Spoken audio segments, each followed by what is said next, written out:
गौतम बुद्ध, तसेच क्रांतीसूर्य प्रज्ञासूर्य विद्वत्तेचे मेरुमणी बोधिसत्व डॉक्टर बाबासाहेब आंबेडकर यांना मी कोटी कोटी प्रणाम करतो. तसेच आजच्या या कार्यक्रमाच्या मंचावर बसलेले आमचे सर्व मोठे गुरुवर्य यांना सुद्धा पंचामकरण प्रणाम करतो. तसेच सर्व पदी अधिकारी आणि भारतीय बौद्ध महासभेचे तसेच सर्वच शाखेचे पदाधिकारी आणि आमच्या माता भगिनी आणि बालबालिका यांना सर्वांना मी मंगल कामना करतो. कारण की माझ्या अंगात तथागत भगवान बुद्धाचा चिवर आहे, म्हणून मी मंगल कामना करतो.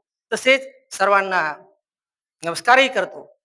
मी या 10 दिवसीय शिबिरामध्ये काय शिकलो आणि मी काय उद्या शिकवायचं आहे आणि बाबासाहेबांची धुरा कशी चालवायची आहे, तर मी उद्यापासून या शिबिरामधून मी घरी गेल्यानंतर पुऱ्या जाऊन गावागावात जाऊन ज्यांच्याकडं अज्ञानपण आहे ते सुज्ञानपण तथागत भगवान बुद्धाच्या वाणीतून त्यांना जशी शिकवण आहे तसे शिकवीन. आणि प्रत्येक महिलांना पुरुषांना त्यांना मी म्हणजे पंचशील शील कसा असते आणि शिलाचं महत्व काय आहे हे मी शिकवीन.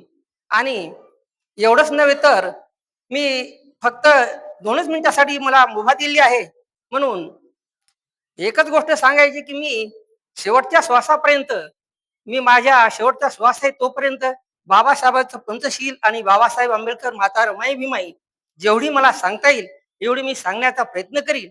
एवढीच बोलून मी माझे 2 शब्द या ठिकाणी संपवतो. तर